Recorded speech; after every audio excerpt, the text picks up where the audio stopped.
તમારે આ સદી 21મી શતાબ્દીમાં જીવવાનું છે. પેલા શાસ્ત્રની સાથે આજની વ્યાખ્યા જોડવાની છે.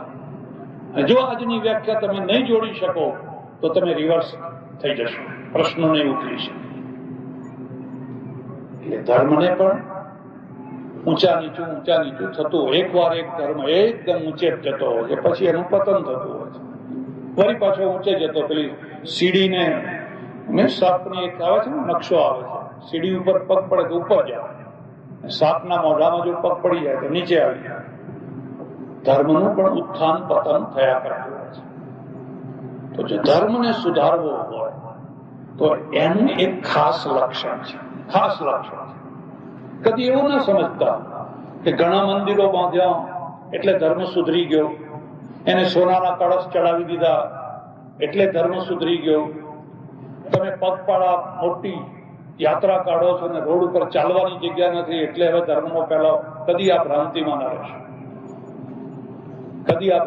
ના રહેશો. એ હોવા છતાં પણ ધર્મ ના સુધરે. ધર્મ સુધારવાનું એક જ લક્ષણ છે. ધર્મના ક્ષેત્રનું દાન છે ને, એ દાન ક્યાં જાય છે, એ દાનનો ઉપયોગ ક્યાં થાય છે. અને દરેક ધર્મમાં દાન છે જ. કોઈ ધર્મ એવો નથી કે જેમાં દાનની કોઈ વ્યવસ્થા ના હોય. હિન્દુ ધર્મમાં તો છે જ. તમારો 10મો ભાગ આપો, આટલો ભાગ આપો, આટલો ભાગ આપો, આટલો ભાગ આપો. એટલે દાન તો દરેક ધર્મમાં છે. પણ એ દાન છે એ છે કઈ જગ્યાએ જઈ રહ્યું છે. બીજાની વાત નથી કરતો હું, મારી જ વાત કરું, હિન્દુ ધર્મની જ વાત કરું. બહુ પ્રાચીન કાળમાં આખા દાનને વર્ણલક્ષી બનાવવામાં આવે. વર્ણલક્ષી એટલે બ્રાહ્મણોને જમાડો. હું બ્રાહ્મણ છું, તમને વચ્ચે જ કહી દઉં. અને બચપણમાં હું બહુ બ્રહ્મભોજન કરવા જતો. 84 હોય એટલે 84 બધા જમીએ, મજા આવી જાય. લાડુ કોને ખાવા? તમે જોયું આખી દુનિયામાં કોઈ જગ્યાએ કોઈ લાડવા ખાનારો વર્ગ જ નથી. અહીં ભારતમાં જ છે. એનું એક જ કામ લાડવા ખાવાના, દક્ષિણા સાથે. અને એ પણ તમને કહું, લાડવા ખાનારા મરી, ખવડાવનારા ના મર્યા, પણ ખાનારા મરી. એનું કારણ બતાવો. તમારે કોઈ આખી પ્રજાને મારી નાખવી હોય ને તો બંદૂકથી નહીં મારવાની, તલવારથી મરે. એક જ કામ કરવાનું, એને મફતનું ખાતર શીખવાડી દેવાનું, બસ. એ આપોઆપ મરી જશે. બસ પછી કશું કરવાની જરૂર નહીં, મફતનું ખાતર શીખવાનું. એટલે હું તમને બધાને કહું છું, તમારે જો ઘરમાં છોકરાને સારા સંસ્કાર નાખવા હોય તો અહીં ટીલું કર કે આમ આ દર્શન, મંગળાના દર્શન કરવા જાય કે આ નમાજ પડવા, એ બધું ગૌણ છે. એને પહેલો એકડો શીખવાનો, બેટા કદી પણ કોઈનું મફતનું ના કહીશ, બસ આટલું શીખવાડી દો. તમે ધર્મનો કોણો ભાગ શીખવાડી દીધો. પછી એ મસ્જિદમાં નહીં જાય, મંદિરમાં નહીં જાય તો એ ધાર્મિક થશે. માત્ર એને આટલું જ શીખવાડવાનું, કદી પણ કોઈનું મફત ન કરીશ. ઘણી વાર જમણવાર ખાય. અને દરેક ગામમાં કેટલાક લોકોને તમે જોજો, એ ખુશી જવા માટે જ જન્મ્યા હોય. એમને નોતરું હોય ના હોય, એમને બોલાવો ના બોલાવો, પણ જેમ પેલા ગીધને વાસ આવે એમ એમને પણ જમણવારની વાસ આવી જાય. અને પછી ઘૂસ લગાવે. એટલે લગ્ન થતા હોય એટલે પેલા કન્યા વાળા સમજે કે આ વર પક્ષનો છે, વર વાળા સમજે કન્યા પક્ષનો છે. એનું તો એક જ કામ છે, ઘૂસી. મેં હવે ઓળખીતો ને એને વારંવાર જોયું. મેં કહ્યું, અલ્યા તને કોઈ નોતરું આપે છે? તું જ્યાં જુઓ તો જમણવારમાં આવી જાય છે. મને કે સ્વામીજી તમે જ બધા કહો છો વસુધૈવ કુટુંબકમ, આખી દુનિયા આપણું કુટુંબ છે, હવે એમાં નોતરાની ક્યાં જરૂર છે? આવા માણસો કોડી ના થઈને જીવતા હોય છે. એ કરોડ ના થઈને ના જીવે, કોડી ના થઈને જીવતા હોય છે. કોણ બેઠા એને ઉઠાડે? એક એવો માણસ હોય એનો હાથ પકડી, આવો જમવું પડશે, આવો આવો. એ કરોડ નો થઈને જીવતો. બસ તમારા બાળકને આટલા સંસ્કાર આપો કે બસ કોઈનું મફતનું ના કહીશ. અને કદાચ ના કરે નારાયણને લૂલા લંગડા આંધળા બાડા બોબડા થવું પડ્યું, અપાહિજ યતીમ, અને કદાચ મફતનું ખાવું પડે તો ખાવું પડે કદાચ, પણ કદી પણ હરામનું ના કહીશ, હરામનું ના કહીશ. બસ તમે તમારા છોકરાનું ઘડતર કરી નાખે. આથી મોટું ઘડતર કોઈ છે. હું ઘણી વાર લોકોના ઘરે જવાનું થાય મારે, એમાં એક ઘરે જવાનું થયેલું, એટલે એની માં છે છોકરાની, આવડું છોકરું, એની માં છે ને, એ માં એને રાત દિવસ જો તાર મામા આવશે હો, ચોકલેટ લાવશે હો, તને પૈસા આપશે હો, જો આજ પેલા કાકા આવશે હો, એ આખો દિવસ કોઈ આવવાનું હોય એની શીખવાડે. એટલે છોકરાના મનમાં પેલા આવનારાના ચિત્ર મગજમાં ફર્યા કરતું હોય. એમાં મારે જવાનું છે, મારા ખભા ઉપર એક થેલો આવીને સીધું થેલાને વળગ્યું હતું. અરે અરે અરે, એટલે એની માં હસવા માંડી. આ છોકરો ના ના ના એ તો એને કે ચોકલેટની ટેવ છે ને એટલે, અને સીધો અંદર હાથ નાખ્યો થેલામાં. મેં કહ્યું બેન, કહો કે ના કહો, આ છોકરો મોટો થઈ અને કાં તો ગાંધીનગર જશે અને કાં તો દિલ્હી જશે. અને કે કેમ? મેં કહ્યું જો અત્યારથી જ આ બધા જોઈ લે, અત્યારથી જ તો જોઈ લે. પુત્રના લક્ષણ પારણામાં અને વહુના લક્ષણ બારણામાં. અરે આ સંસ્કાર ના થાય. એવા છોકરા હોય કે આપણે એને પેડાનો પ્રસાદ આપીએ તો ના લે, એની માં સામું જોઈએ, એના બાપ સામું જોઈએ, અને પછી એની માં હા લઈ લે, હા તો જ લે, નહીં તો લે જ. બેમાં તુલના કરો, બેમાં શું ફરક છે? તમારે ઓલાદનું બાળક ઘડવું છે કે ચીંથરાનું ઘડવું છે? એ ચીંથરું પછી કોઈ કિંમતનું નહીં, ઓલાદની જ કિંમત થતી હોય છે. મેરુ રે ડગે જેના મનના ડગે રે પાનબાઈ, મરને ભાંગી પડે બ્રહ્માંડ, વિપત્યું પડે તોય વણસે નહીં પાનબાઈ, એ હરિગુરુના પરમાણ. ગંગા સતીનું ભજન છે. એટલે જ્યારે કોઈ ધર્મનો ઉદ્ધાર થવાનો હોય તો એનું પહેલું લક્ષણ છે એ દાન. જાય છે ક્યાં? એટલે બધું જ બ્રાહ્મણોને જમાડો, બ્રાહ્મણોને જમાડો, બ્રાહ્મણોને જમાડો, બરાબર ઠીક છે. એમાં એક આખો વર્ગ છે, એ વર્ગ અને બુદ્ધિશાળી વર્ગ, એવું નહીં દુનિયાનો સૌથી બુદ્ધિશાળી વર્ગ. મેં 15-20 વર્ષ પહેલા બીબીસીના ઇન્ટરવ્યુમાં જોયેલું, અને બીબીસીના ઇન્ટરવ્યુમાં આ ઇન્ટરવ્યુ હતો આખી દુનિયામાં સૌથી વધુમાં વધુ બુદ્ધિશાળી પ્રજા કઈ છે. માફ કરજો, તમને મારી વાત ગમે કે ના ગમે, બુદ્ધિ જીનેટિકલી છે. અલ્સેશિયન કૂતરામાં જેમ જીનેટિકલી છે, એમ બુદ્ધિ પણ જીનેટિકલી છે. તો પછી પેલા ઇન્ટરવ્યુ વાળાએ કહ્યું કે સૌથી વધારેમાં વધારે બુદ્ધિ જાપાનીઓમાં છે. પહેલો નંબર આવે જાપાનના લોકો. જો આટલો દેશ, એની પાસે પેટ્રોલ નથી, લોખંડ નથી, કોલસો નથી, જેને કાચો માલ કહેવાય એ તો કશો જ નથી, અને છતાં ઓહો made in Japan, made in Japan, made in Japan તો સમૃદ્ધ થઈ ગયું. અમેરિકાના દાંત ખાટા કરી નાખ્યા. એ તો એને અણુબોમ્બ ફોડ્યો એટલે આ લોકો હાર્યા બચારાને. અણુબોમ્બ ના ફોડ્યા હોત તો અમેરિકાને ખબર પડી જશે. પહેલો નંબર જાપાનીઓ હશે. પછી પેલા એ પૂછ્યું બીજો નંબર કોનો છે? એને કહ્યું બીજો નંબર ચાઇનીઝ છે. ચાઇનાની અમુક કોમો છે, આજે તમે made in China, made in China જ્યાં જુઓ ત્યાં. હું હમણાં ઓસ્ટ્રેલિયા, ન્યુઝીલેન્ડ ગયો, અમેરિકા, જ્યાં જુઓ ત્યાં made in China, made in China, made in China. બહુ બુદ્ધિશાળી કોણ છે? ત્રીજો નંબર કોનો છે? એને કહ્યું ત્રીજો નંબર છે યુરોપના ગોરા લોકો, ખાસ કરીને ઉત્તરી યુરોપના. અને ચોથો નંબર કોનો છે? ચોથો નંબર ભારતના બ્રાહ્મણોનો છે. આટલી બુદ્ધિશાળી કોણ છે? ભારતના બ્રાહ્મણો ચોથા નંબરે ક્યાં? તો પછી આ દેશ આટલો કંગાળ કેમ થઈ ગયો, આટલો ભિખારી કેમ થઈ ગયો, આટલો ગરીબ કેમ થઈ ગયો? કે આખો વર્ગ છે ને સીધા ઉપર ચડી ગયો. કોઈ સીધું આપે ને પછી હું જમું, કોઈ સીધું આપે, કોઈ દક્ષિણા આપે ને હું જમું. એને એનું બુદ્ધિનો ઉપયોગ જ ના કરે. એને બુદ્ધિનો ઉપયોગ એક જ કર્યો, આજ કોનું આવે છે, આજ કોણ આવે છે. એટલે આ તમને ખાસ કહું છું, બસ કોઈ આખી કોમને મારી નાખવી હોય કશું નહીં કરવાનું, એને મફતનું ખાતા શીખવાડી દેવાનું, કે આપોઆપ મરી જશે. પછી દાન વળ્યું ભગવાન તરફ વળ્યું. ભગવાન તરફ. આપણા હિન્દુઓના ભગવાન, એમાં વૈષ્ણવોના ભગવાન, દુનિયાના બધા ભગવાનોમાં સૌથી વધુમાં વધુ ખર્ચાળ છે. આપણા ભગવાન જેટલો ખર્ચો કોઈ નહીં કરતો. ઓછામાં ઓછો ખર્ચો છે ને એ અલ્લાહ મિયાં કરાવે. એને કોઈ ખર્ચો જ નહીં. એને બાળભોગ ના જોઈએ, રાજભોગ ના જોઈએ, એને પેલા હીરાનો મુગટ ના જોઈએ, એને વાઘા ના જોઈએ, એને ફલાણું ના જોઈએ, કશું જ નથી. મસ્જિદમાં કોઈ ચોરી કરવા જાય એના હાથમાં શું આવે? કાં તો એક ઝાડુ પડ્યું હોય, એકાદ ઘડિયાળ હોય, બસ. એ બીજું કઈ હાથમાં ના આવે. અને જો આપણા મંદિરમાં કોઈ ગયું હોય તો ખાલી હાથે ના આવે. ખાલી હાથે તો ના જ આવે, એનો બેડો પાર થઈ જાય.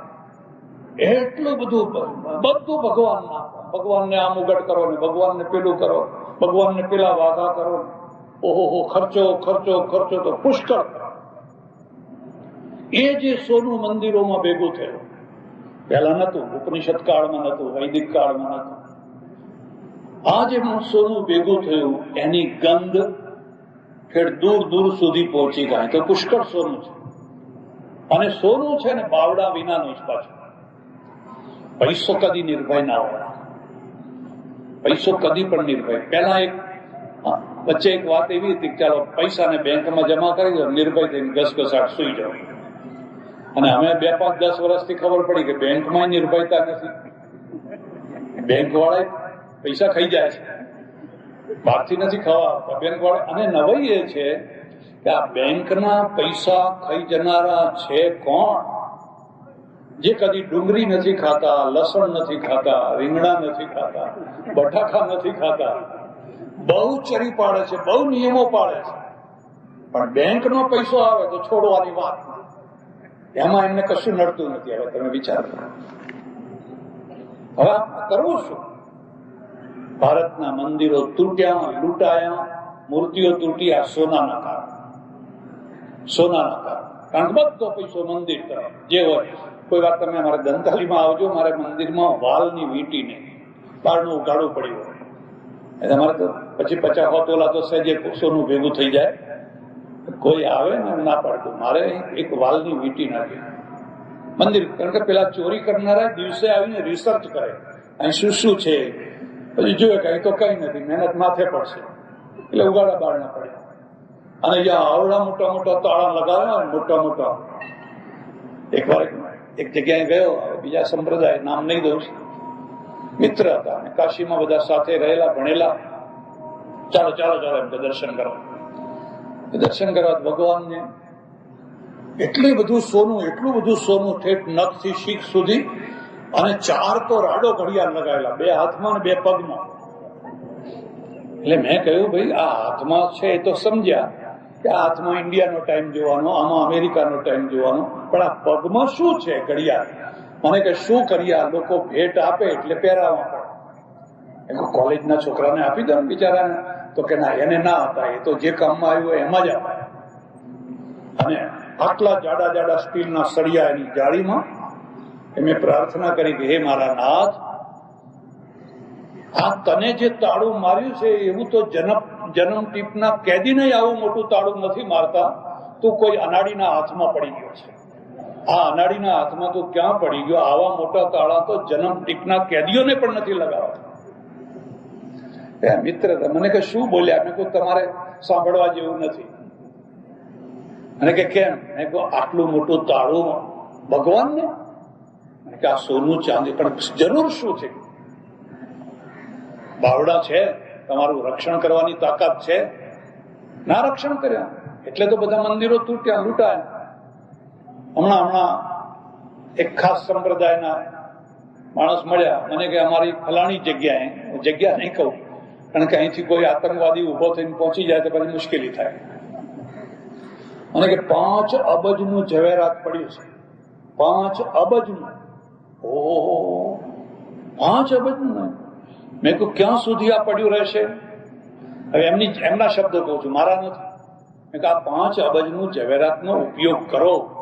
કોલેજો બાંધો, હોસ્પિટલો બાંધો, મકાનો બાંધો, તમારા સંપ્રદાયના લોકોને આપો, એની સેવા કરો. આ ક્યાં સુધી પડ્યું રહેશે? મને કે ના, આ દેવદ્રવ્ય કહેવાય, આ વપરાય જ નહીં. તો ક્યાં સુધી પડ્યું રહેશે? મને કે જ્યાં સુધી બીજો કોઈ મોહમ્મદ ગજની નહીં આવે ત્યાં સુધી આ પડ્યું રહેશે. તે દિન આંસુ ભીના રે હરિના લોચનિયા મેં દીઠા. એક દિન આંસુ ભીના રે હરિના લોચનિયા. અને પછી પેલા કવિનો આત્મા કકરાટ કરી જ્વાળામુખી ધક ધક ધક કરતો ફૂટી નીકળે અને કે તમે આ ભગવાનના નામે આટલું બધું દાન વળી ગયું. એ તરફ અને દાન એ તરફ વળી ગયું. ગરીબ માણસ જ્યાં હતો ત્યાંનો ત્યારે એક વિધવા, એક ત્યક્તા, એક વૃદ્ધ, એક બીમાર, એની કોઈ સારવાર, એનું કશું જ નહીં, એને કોઈ લેવા દેવા.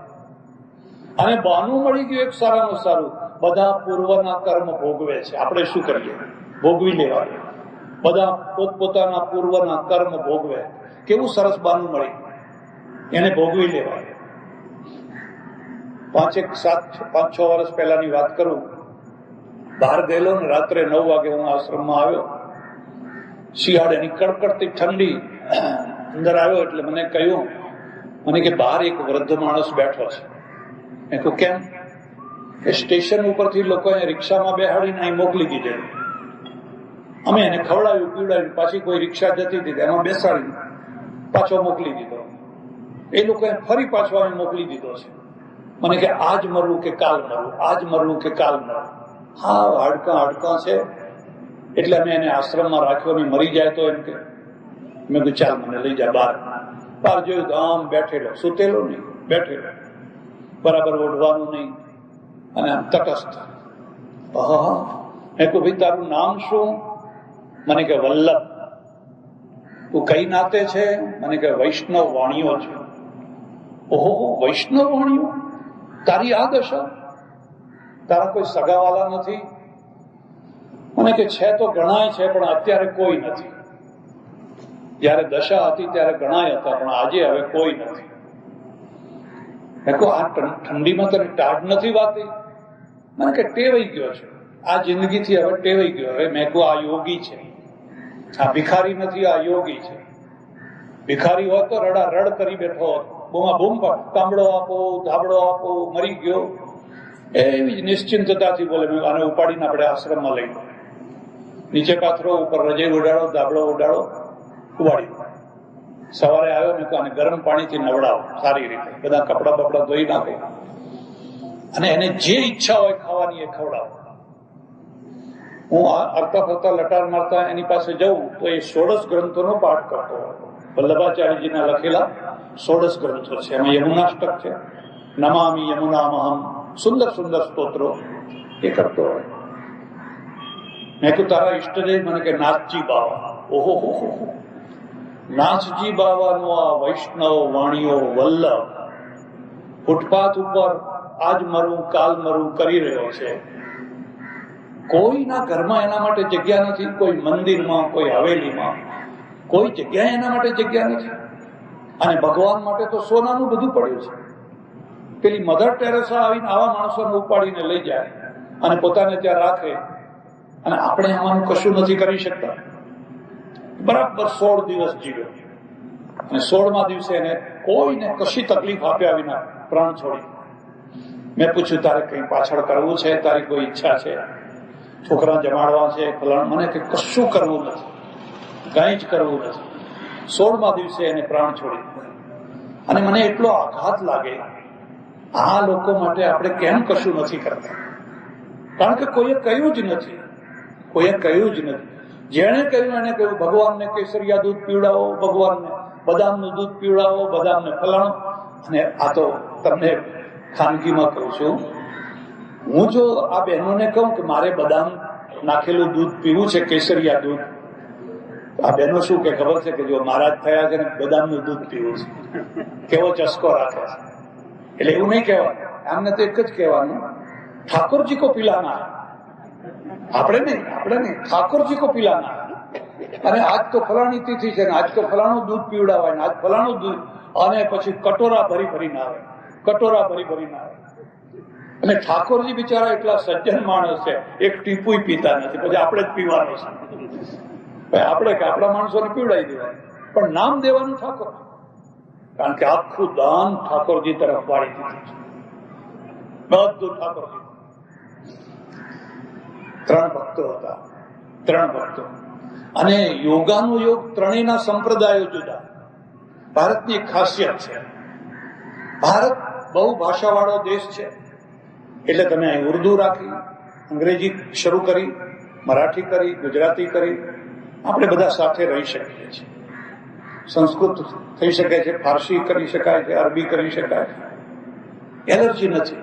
ભારતમાં એક બહુ મોટી ઉદારતા છે. મારે આશ્રમમાં કોઈ પણ સંપ્રદાય નો આવે એ બધાને રહેવાની છૂટ. ફકીર આવે તો નમાજની છૂટ, પાછળ નમાજ પડતો પણ અરે ભગવાનનું નામ છે, કોઈ એલર્જી નથી. એલર્જી જ્યાં છે ત્યાં મજહબ છે, ત્યાં સંપ્રદાય છે, ચુસ્તતા છે, કડક ચુસ્તતા છે. અને હું તમને ખાસ કહું છું, કદી પણ ચુસ્ત ધાર્મિક ના થશે, નહીં તો અસહિષ્ણુ થઈ જશે. ઉદાર થયો, સૂફીઓ ઉદાર છે, સંતો ઉદાર છે. સુફીઇઝમ ને સંતિઝમ બેયમાં ઉદારતા, વિશાળતા છે. એની કદર કરો, એને સમજો. મારો કપકો જ ખરો નહીં કરવાનો, નહીં તો તમે સંકુચિત નેરો માઇન્ડ થઈ જશો. એટલે આ આપણી એક વિશાળતા છે, ઉદારતા છે.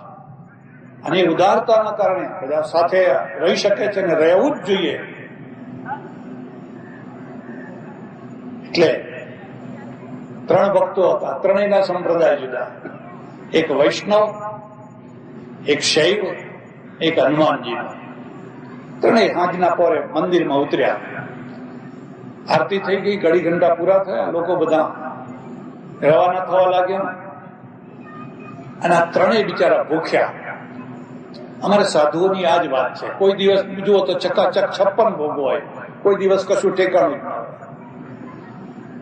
કોઈ રોટલાનો ભાવ પૂછનારે ના હોય. એટલે ત્રણેય એમને બેઠેલા. એમ પેલા છેલ્લા એક ડોશીમાં આવ્યા અને એ શ્રદ્ધાળુ. વિવેકાનંદની વાત કહું, વિવેકાનંદે લખ્યું છે, એક જગ્યાએ મેં પ્રવચન કર્યું તો લોકો એટલા ડોક્ટરો, વકીલો, ફલાણા ફલાણા ફલાણા ખુશ થઈ ગયા. શું પ્રવચન, શું પ્રવચન, શું પ્રવચન.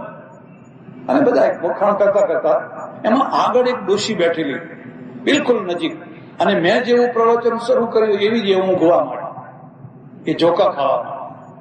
એટલે આ કોઈનો કાર્યક્રમ પ્રવચનનો તો તોય ઠીક જાણે, પણ કોઈનો મુશાયરો કે ડાયરો બગાડવો હોય તો 2-4 ઊંઘણસીઓ આગળ બેઠે. એટલે એ તો એમને પાનો, વાહ વાહ ઉસ્તાદ, વાહ ઉસ્તાદ, એમના પોતાના માણસો બેહાડે તો એને પાનો ચડે.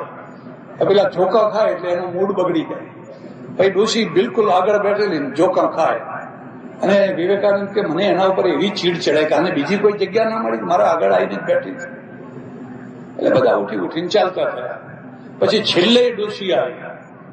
ડોશી આવીને એટલે મને ચીડ ચડી ગયો, આ પાછી અહીંયા આવી. પાછી આવીને કે છે, મહારાજ ભૂખ્યા છો કે જમ્યા છો?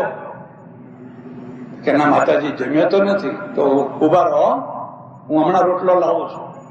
અને વિવેકાનંદ કહે છે કે ખરું પ્રવચન આણે સાંભળ્યું કે ખરું પ્રવચન પેલા સાંભળ્યું? પેલા તો વાહ વાહ વાહ વાહ કરીને ગયા, પણ કોઈ પૂછ્યું નહીં કે મહારાજ તમે જમ્યા છો કે ભૂખ્યા છો? અને આ બિચારી ઊંઘતી હતી, પણ એને એટલી તો ખબર હતી કે અમને ઘર નથી, બહાર નથી, કશું નથી, અમને જમવાનું તો પૂછવા દો. એમ ત્રણેય બેઠેલા. એવા એક ડોશી આવીને આટલો મોટો કટોરો અને એમાં દૂધ ઉકાળીને બદામ ને પિસ્તા ને કેસર ને બધું મગ મગ મગ મગ થયા કરે. લો કે બાપજી, 3 જણા વેચીને પીજો. એ તો હું સવારે લઈ જઈશ. ગઈ તો ખરી, પણ હવે 3ની અંદર એક સંકલ્પ ઉભો થયો. આ એક ખાસ મુદ્દો યાદ રાખજો. અપૂરતા ભોગો છે ને, અપૂરતા એ વેચીને ખાવાની ભાગ્યે જ વૃત્તિ થાય. બધું મારા હાથમાં આવી જાય, મહિલો કે મારા હાથમાં આવી જાય, પેલો કે મારા હાથમાં આવી જાય, ઝૂંટા ઝૂંટ થાય. 10 વાગ્યા, 10:30 વાગ્યા, એમને એમ કટોરો પડ્યો છે. પછી એક જણાએ બોલ્યા, ભાઈ કહી દો ને, હવે જે પેટની વાત હોય કહી દો ને. તો કે એમ કરો, આ કટોરો આપણે પણ ગોખલામાં મૂકી દો, અને જેને સારામાં સારું સ્વપ્ન આવે એ આખો કટોરો પી જાય. હા, એ તો સારી વાત. હવે સ્વપ્નમાં ક્યાં પ્રમાણ જોઈતું હતું? કોને આવ્યું કેવું આવ્યું, ત્રણેય ઊંઘી ગયા અને કટોરો મૂકી દીધો ઉપર. સવાર થઈને ઉઠ્યા એટલે કહ્યું, ભાઈ બોલો તને કેવું સ્વપ્ન આવેલું? અરે મને તો કે એટલું સરસ સ્વપ્ન આવ્યું, સાક્ષાત ભગવાન વિષ્ણુ આવ્યા ગરુડ લઈને અને કે તારી ભક્તિ હું તો ખુશ ખુશ છું એમ કરીને મને ગરુડ ઉપર બેસાડી અને ઠેઠ સદેહે વૈકુંઠ ધામમાં લઈ ગયા. અને વૈકુંઠ ધામ તો આવું ને તેવું ને ફલાણું ને ફલાણું. હા, કે બહુ સરસ. કે હા, પેલા શિવજી વાળા કે તમને, કે મને તો કે ભગવાન સાક્ષાત શિવજી આવ્યા, ભસ્મ લગાવેલી, ડગ ડગ ડગ ડગ ડગ ડગ ડમરું વગાડે અને કે બેસ હું તને આજ કૈલાસ લઈ જવા માંગુ છું, તું કૈલાસ જોતો ખરો? મને કૈલાસ પાઠિયા પર બેસાડીને પોતાની સાથે કૈલાસ લઈ ગયા. બહુ સરસ સ્વપ્ન હતું. પછી પેલા હનુમાનજીનો વારો આવ્યો હતો કે તને, કે મને તો ભાઈ બહુ ઠંડુ સ્વપ્ન આવ્યું. 12:30 વાગ્યા હશે ને, મોટા લાલ ચોર સિંદૂર વાળા, આવડી મોટી મોટી આંખો, હાથમાં ગદા અને આમ સામે આવીને ઉભા રહ્યા. હું તો આમ જોતો જ રહી ગયો. હું જોતો જોયા છે શું? ઓટ ઓટ ઉભા થા. એટલે હું ફટ દઈને ઉભો થયો. જ્યાં પેલો દૂધનો કટોરો પી જાય, પી જાય એમ કે આમ ગદા કરી, ભાઈ હું તો પી ગયો એમ કે. અલ્યા કે પણ તારે અમને તો જગાડવા હતા કે તમારી પથારીમાં હાથ ફેર્યો તો તું વૈકુંઠ ગયેલો ને તું કૈલાસ ગયેલો. બે પથારી ખાલી હતી, બે ની પથારી ખાલી હતી. શું કરું હું? કે જોયું તો કટોરો ખાલી હતો, પેલો પી ગયેલો. ધર્મના નામે બધાને કટોરા પીવા છે, દરેકને કટોરા પીવા છે. કટોરા પીવડાવવા નથી, કટોરા વેચીને પીવા નથી, પણ આખે આખા કટોરા પીવા છે. જેને હનુમાનજીની કથા આવડે એ આમાં ફાવી જાય, બાકી બધા છેતરી જાય. બધું દાન છે ને ભગવાન તરફ વાળી દેવામાં આવ્યું. મંદિરો બાંધો, મસ્જિદો બાંધો, ફલાણું બાંધો. ઓહો, તમે આજે અમેરિકા કે ઇંગ્લેન્ડ જાઓ, મારે તો કોઈ વાર જવાનું થાય, આલિશાન ચર્ચો, આલિશાન, અને પાટિયું લખ્યું હોય સેલ ફોર ઓફિસીસ. આ વેચવું છે, ઓફિસો બનાવવા માટે આ વેચવું છે. કોઈ જતું નથી બિલકુલ ચર્ચ. હવે એ ચર્ચો આપણે રાખીએ છીએ અને એ લોકો આપે છે ખુશીથી, એમાં મંદિરો બનાવીએ છીએ. ઘણી વાર પાદરીઓ મળે તો હું કહું, ભાઈ કેમ આ બધા વેચવા પડે છે? મને કે હવે અમારે ત્યાં કોઈ ચર્ચમાં આવતું નથી. ડોશી ડગરા જૂના માણસો આવે છે, બાકી કોઈ આવતા નથી. કોઈ ટોળા જોતા ભારતમાં આવો, ભીડ જોતી, ધક્કા ધક્કી જોતી હોય તો એવો કોઈ ડાકોરનો મેળો હોય કે મક્કે હજ કરવા ગયા હોય કે કુંભ મેળો હોય, 5-25 માણસો ચકદઈને મરે નહીં તો એ જાત્રા જ શા કામ? તમારે જોવું હોય તો આવો તમે. અને કે એટલા માટે અમે ધસારો ત્યાં કરીએ છીએ, અહીંયા વેક્યુમ છે, હજુ ત્યાં ઉભરો છે. પ્રશ્ન સોલ્વ નથી થતા. પ્રશ્ન ક્યારે સોલ્વ થાય? ધર્મ ક્યારે સુધરે? ધર્મનું આવેલું દાન માનવતા તરફ વળે, હ્યુમેનિટી તરફ વળે. તમારા ધર્મે કેટલા બીમાર લોકોને સાજા કર્યા, તમારા ધર્મે કેટલા અભણ માણસોને ભણેલા કર્યા, તમારા ધર્મે કેટલા બેકાર માણસોને નોકરીઓ અપાવી, તમારા ધર્મે કેટલાય પ્રોબ્લેમ વાળી વિધવાઓ, ત્યક્તાઓ, વિધુરો, વૃદ્ધો, અનાથ બાળકો, એમના માટે શું શું કર્યું. અને જો એમાંનું કશું જ ના કર્યું હોય તો હજુ તમારો ધર્મ સુધર્યો નથી. એ ધર્મને સુધારવાની જરૂર છે. એટલે વિવેકાનંદ પછી મહાત્મા ગાંધીજીએ એક બીજું સૂત્ર આપ્યું, અને એ સૂત્ર શું આપ્યું? જન સેવા એ જ પ્રભુ સેવા. પ્રભુ સેવા બંધ નહીં કરવાની, કરવાની. બંધ કરાવો તો બંધ નહીં થવાની, પણ જન સેવા એ જ પ્રભુ સેવા. તમે ભગવાન માટે પંખો લગાવો છો તો હોસ્પિટલમાં એક પંખો આપો. તમે ભગવાનને થાળ, જો કે આ બધા થાળના મૂળમાં હેતુ હતો કે આ થાળ ધરાવો ને પછી ગરીબોને વેચી દો, પણ વેચી દેવાની જગ્યાએ વેચી દેવાનું શરૂ થયું. પછી વેચવાનું બંધ થયું ને વેચી દેવાનું શરૂ થયું. ને પછી એના 11 ના પડીકા, 21 ના પડીકા, 51 ના પડીકા, 101 ના પડીકા, જેવો માણસ એવા પડીકા, જેવો માણસ એવા પડીકા. કોમર્શિયલ સેન્ટર થઈ ગયું. આમાં આપણે આટલું કર્યું છે, હવે એમાંથી આટલા પેદા કરવાના છે, પેદા જ કરવાના છે. અને એટલે પેલો કવિ પછી તે દિન આંસુ ભીના રે હરિના લોચનિયા મેં બેઠા. એટલે સજ્જનો, તમારું દાન, તમે જે ધર્મ પાળતા હો, માનવતા તરફ જાય છે, કોઈ બીમાર માણસને, અને કોઈ નાત જાતનો ભેદ જોયા વિના. માનવતા એટલે માનવતા. માનવતામાં હિન્દુ છે કે મુસ્લિમ છે કે નહીં પૂછવાનું, કે નહીં જોવાનું. મારું બ્લડ કોઈ મુસ્લિમના કામમાં આવે ને મુસ્લિમનું બ્લડ મારા કામમાં આવે. અમે હમણાં ગયા વર્ષે ગુરુ પૂનમે એક કેમ્પ કર્યો. અમે એવું બધું ઉજવતા નથી, હું બહુ ગુરુવાદમાં નથી માનતો. અમારા ગામના છોકરાઓની બહુ ઈચ્છા હતી અમારે કેમ્પ કરવો. મેં કીધું જો કેમ્પ કરવો હોય તો આપણે જુદી રીતે કરવાનું. મને દક્ષિણા આપો, મારા પાસે પૈસાનો ઢગલો કરો, એવો કેમ્પ મારે નથી કરવો. પણ તમે તમારું બ્લડ આપો, એ બ્લડ મારી દક્ષિણા. હું તમને શું વાત કરું, અમારે 220 બોટલની જરૂર હતી, એની જગ્યાએ 330 બોટલો આવી. અને જે લોકો જુવાનિયાઓ રહી ગયા કે રડવા માંડ્યા, અમારે આપવું છે, અમારે આપવું છે, અમારે આપવું છે, અમારે આપવું છે. જે લોકો આવેલા એ દંગ રહી ગયા. મને કે આવું તો કોઈ જગ્યાએ જોયું જ નથી. આ ખરી ગુરુ પૂનમ આ છે. અને બન્યું એવું કે હજુ એ બધું પૂરું થતું હતું અને ત્યાં જ એક મુસ્લિમ દોડતો આવ્યો અને આવીને કે છે મારી છોકરી છે, એની પ્રસૂતિ છે ને એને 3 બોટલની જરૂર છે, હમણાં જરૂર છે. મેં કહું આ પહેલી બોણી તું કર, આ પહેલી બોણી તું લઈ જાય. આ ધર્મ છે, આ દાન છે અને આ માનવતા છે. જો ધર્મને આ તરફ વાળવામાં આવે પછી તમે દર્શન કરો, પ્રાર્થના કરો, નમાજ પડો, તમારે જે કરવું હોય એ તમારી અંગત વાત છે. લોકો માટે શું કરો છો? લોકો માટે તમે માનવતાના દાન કરો. જયારે આ માનવતા તરફ દાન વળે ત્યારે એમ સમજવાનું ધર્મ સુધરી ગયો, ધર્મનો ઉદ્ધાર થયો. આ નવાપુરા જેવું બોર્ડર ઉપરનું ગામ, અને ગામમાં વર્ષોથી ગુજરાતી કુટુંબો રહે છે. મારે એ પણ કહેવું જોઈએ કે ગુજરાતીઓ જેટલું દાન આપે છે ભારતમાં બીજી કોઈ પ્રજા આટલું દાન નથી આપતી. કોઈ ખોટું ના લગાડતા, પણ હું વાસ્તવિકતા કહું છું, સાચી વાત કહું છું. ગુજરાતીઓ મન મૂકીને આપે. હા, એ છે કે એને દોનારો માણસ જોઈએ. એ દોનારો કેવો છે, દોતા એને આવડવું. તમને સારા કાર્યકર્તાઓ મળ્યા, મહેન્દ્રભાઈ જેવા એક સારા સેવાભાવી ડોક્ટર મળ્યા, અને એમણે જોયું કે ભાઈ આ નવાપુરાનું કલ્યાણ તો શૈક્ષણિક સંસ્થાઓના દ્વારા જ થવાનું છે. એટલે ગુજરાતી સ્કૂલ ચાલતી હતી, પછી મહારાષ્ટ્રમાં ભણ્યા એટલે મરાઠી શરૂ કરી, પછી મુસ્લિમ ભાઈઓની ઈચ્છા હતી એટલે ઉર્દુ પણ શરૂ કરી. અને હવે જોયું કે અંગ્રેજી વિના ઉદ્ધાર નથી.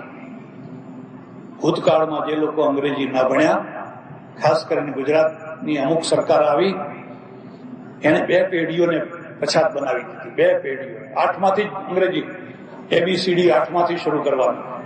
બંગાળનો, કેરાલાનો, તામિલનાડુનો એ છોકરો 3જી ABC શરૂ કરે, આપણે 8માંથી શરૂ કરીએ. એનો છોકરો IAS થાય, IPS થાય, ફલાણું થાય. એ બધા ઓફિસરો થઈને અહીં આવે. આપણા છોકરાને લખતાય ના આવડે, બોલતાય ના આવડે.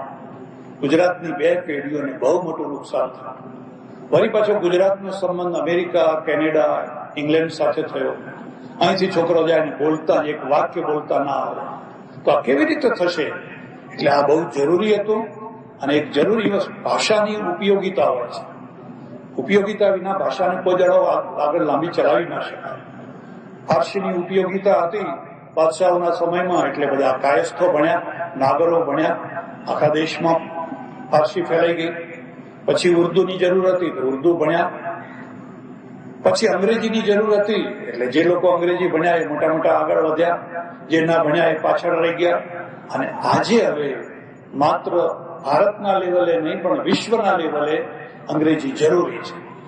અને બીજી રીતે પણ, વૈજ્ઞાનિક રીતે પણ એના ક્ષેત્રો બહુ મોટા છે. તમારે મિસાઇલ બનાવવું છે, રોકેટો બનાવવા છે, સબમેરીન બનાવવી છે, એ આખું લિટરેચર બધું અંગ્રેજીમાં છે. એના અનુવાદ હજુ એટલા થયા નથી અને એટલા બધા થઈ શકે પણ નહીં જલ્દીથી. એટલે આ બાળકોને અંગ્રેજીનું જ્ઞાન પૂરેપૂરું મળે એ બહુ જ જરૂરી છે. એટલે જે ચોથી ભાષાની જરૂરિયાત હતી એ આજે પૂરી થઈ રહી છે. સવિતાબેન અને એમના પરિવારના લોકો એમાં બહુ મન મૂકીને મોટું દાન આપ્યું. અને મારે એમ કહેવું જોઈએ કે મંગળદાસભાઈ જે હંમેશા શરત કરે છે કે મારું નામ ન હોવું જોઈએ. મારા એક બહુ ઓળખીતા દાતા, બહુ મોટા દાતા છે, ગુજરાતમાં ઘણા લાખો રૂપિયાના દાન આપે છે. પણ એમની પહેલી શરત હોય છે 5 ફૂટના મોટા મોટા અક્ષરો વાળી તકતી હોવી જોઈએ. રોડ ઉપરથી મારું નામ વંચાવવું છે. રોડ ઉપરથી, અહીંથી નહીં, રોડ ઉપરથી અક્ષરો વંચાવવા છે. એટલે એ છે. ચાલો, કોઈ સારું છે, આપે તો છે ને, આપણે કઈની ટીકા નથી કરતા. આ તો આ ત્યાગની પરાકાષ્ઠા કહેવાય, ઉદારતાની પરાકાષ્ઠા કહેવાય કે હું લાખો રૂપિયા આપું પણ મારું કોઈ જગ્યાએ નામ. મારા એક જૈન સજ્જન છે, દેવ થઈ ગયા, હવે નથી, હતા પહેલા. આવે ઘણી વાર ગમત કરે, મજાક કરે. મને કે મહારાજ, મેં પૂછું અમારા દેરા અને તમારી દેરીઓ એમ કે અમે તો આલિશાન મંદિરો બાંધીએ અને તમે નાના નાના નાના નાના મંદિરો. મેં કહું વાત તો સાચી છે, પૈસો બધો વાણિયા પાસે, અને વાણિયાને મંદિર સિવાય બીજે વાપરવાની કોઈ જગ્યા નહીં. જે હોય બધું દેરાસરમાં, જે હોય બધું દેરાસરમાં. એટલે તમે આલિશાન મંદિરો બંધાવ્યા, સારું કર્યું. અમારે બ્રાહ્મણ બિચારો પારકા ઘેર ભોજન કરે, ક્ષત્રિયો મૂછો મળે પણ ઘરમાં કશું હોય નહીં.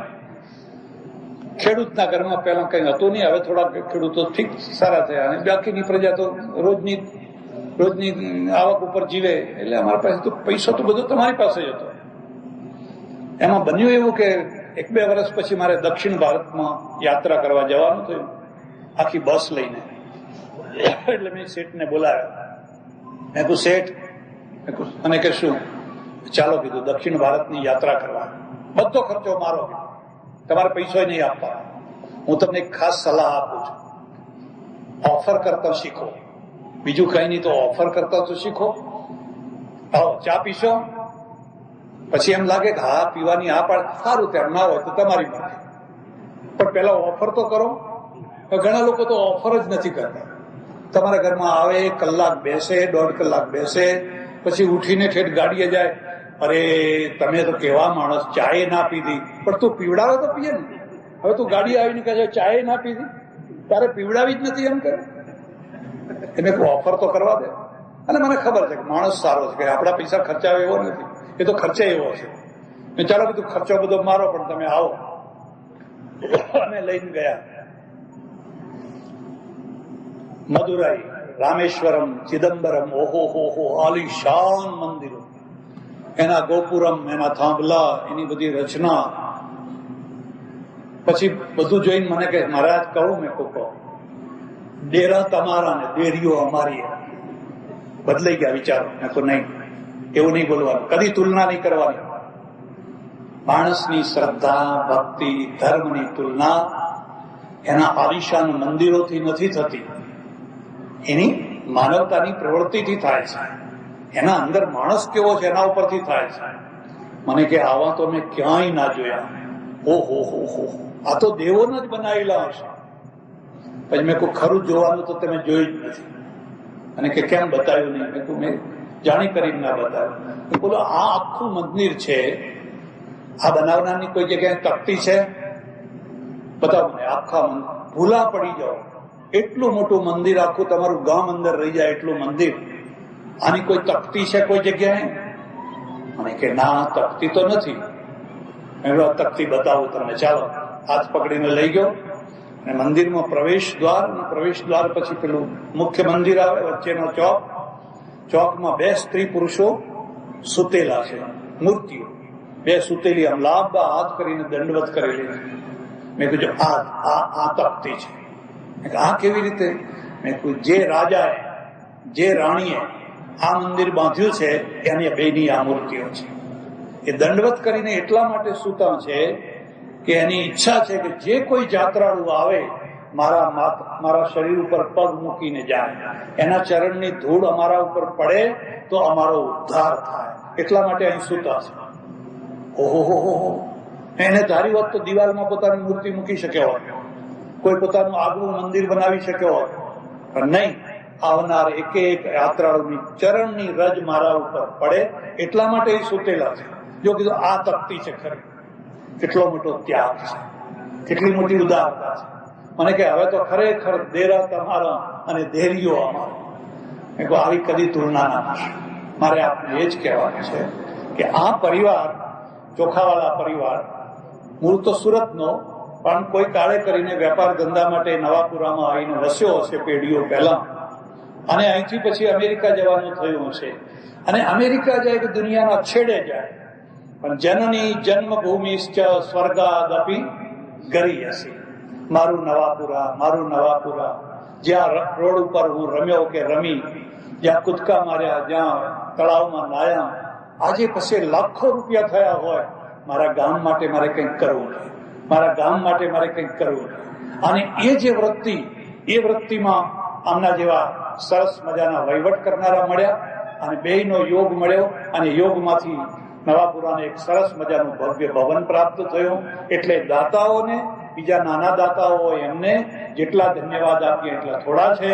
હું પરમેશ્વરને પ્રાર્થના કરું કે આ વિશાળ સંકુલની અંદર જેમ ચારે ભાષાઓ અને ચારે ભાષાઓના સંકુલો હળીમળીને રહે છે અને ભણે છે, ભણાવે છે, એવી જ રીતે નવાપુરમાં રહેનારી હિન્દુ, મુસ્લિમ, બીજી બધી પ્રજા પણ હળીમળીને રહે, પ્રેમથી રહે, પોતપોતાના ધર્મનું પાલન કરે, બીજાના ધર્મને સમજવાનો પ્રયત્ન કરે, શીખવાનો પ્રયત્ન કરે, અને સુખે દુઃખે એકબીજાના ભાગીદાર બને, એવી પરમેશ્વરને પ્રાર્થના. આભાર, ધન્યવાદ, હરિઓમ.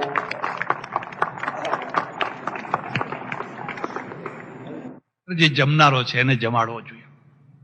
મારા ઓળખીતા એક સજ્જન મારી પાસે આવ્યા, મને કે સ્વામીજી આ તમારી કેસેટો જો 4-5 મહિના પહેલા મેં સાંભળી હોત ને તો મારા 35,000 રૂપિયા બચી જાત. એવું શું થયું કીધું? 35,000 રૂપિયા બચી જાત તો થાત શું? મને કે મારે વૃંદાવન જવાનું થયું, અને વૃંદાવનમાં અમે રોજ રાસલીલા જોવા જઈએ. હું વૃંદાવનમાં રહ્યો છું, બહુ રાસલીલા થાય, બધી ઘણી વાતો એની છે, અને અમને બહુ ગમી ગઈ. એટલે અમારે ઘરવાળી હતી, એને આગ્રહ કર્યો કે એક દિવસ આપણે રાસલીલા કરાવો. બધા કરાવે છે તો આપણે કરાવો. એમ એના મુખ્ય માણસ હતા, એને કહ્યું અચ્છા એસા કરો ભગત, મક્ખન લીલા કરે તમારી તરફ સે, મક્ખન લીલા કરે. સારું કે મક્ખન લીલા કરીએ.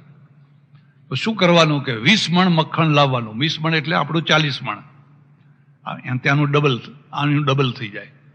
એટલે અમે 20 મણ એટલે 40 મણ માખણ લાવ્યા, ફલાણું કર્યું, આ કર્યું, અને પછી એકબીજાના ઉપર માખણ ફેંક્યું, કોઈએ ખાધું ને કોઈએ ખવડાયું, ને બધું માખણ બધું થઈ ગયું હોલમાં બધું.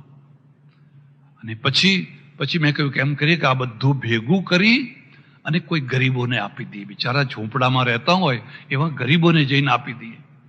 તો એક ગરમ કરીને એનું ઘી બનાવીને ખા. નહીં કે કિસી કો નહીં દેને કા, એ જમનાજી મેં પધરાને કા इसको, આને જમનાજીમાં પધરાવાનું છે. તે બધું ભેગું કરી અને ટોપલા ભરીને અમે જઈને જમનાજીમાં પધરાવી આવ્યા. પછી કે 4-5 મહિના પછી તમારી આ કેસેટો સાંભળીને મને થયું, મારા મનમાં ડંખ તો લાગ્યો કે આ માખણ આપણે જમનાજી, એમાં જમનાજીને દૂષિત કરી, પાછી જમનાજીનું પોલ્યુશન વધાર્યું. હવે કરવું શું? અને પછી મને થયું ઓહો, ખરું આ માખણ તો મારા ગામના જે અત્યારના કનૈયા છે ને, એ અત્યારના જેની હાંસળી દેખાય છે, જેના પાંસળા દેખાય છે, જેના ગાલ પીચકાઈ ગયા છે, એ કનૈયાને ખવડાવવાનું હતું. અને આ કનૈયાને તો આપણે સૂકો રોટલોય ના ખવડાયો, અને કંઈનું કંઈ કરીને બેઠા. દિશા મળે એનું નામ દીક્ષા કહેવાય. જીવનની દિશા મળે, માત્ર કાન ફૂંકવાના નહીં, માત્ર કંઠી બાંધવાની નહીં, પણ જીવનની એક દિશા મળે. આ મારે 35,000 રૂપિયા બિસ્કીટો લાવીને મારા ગામના છોકરાઓને ખવડાવવાની જરૂર હતી. અમેરિકાના એક સ્કૂલની અંદર મેં જોયું, મારા છોકરા બધા હતા, પ્રાથમિક શાળાના, લાલ ગલગોટા જેવા, ટમાટર જેવા, એકદમ બધા સડસડાટ નીકળે ને હું જોયા કરું. અને એક લાંબો નિશાસો નાખું, મારા દેશમાં આવા છોકરા ક્યારે થશે? એક છોકરું લાલ ગલગોટા જેવું હોય. અને પછી દેશમાં આવ્યો ને તો એક સારા સમાચાર મળ્યા, મધ્યાહન ભોજન શરૂ થયું છે. બસ મેં કહું હવે ગલગોટા જ ગલગોટા, હવે જ્યાં જુઓ ત્યાં ગલગોટા જ ગલગોટા. સરકારે મધ્યાહન ભોજન શરૂ કરી દીધું છે. 6 મહિના થયા, 12 મહિના થયા, 1.5 વર્ષ થયું. છોકરા તો બિચારા એના એ રહ્યા, પણ એ મધ્યાહન ભોજન ચલાવનારા ગલગોટા થઈ ગયા બધા. એ બધા ગલગોટા, વ્યવસ્થા કરનારા ગલગોટા થઈ ગયા.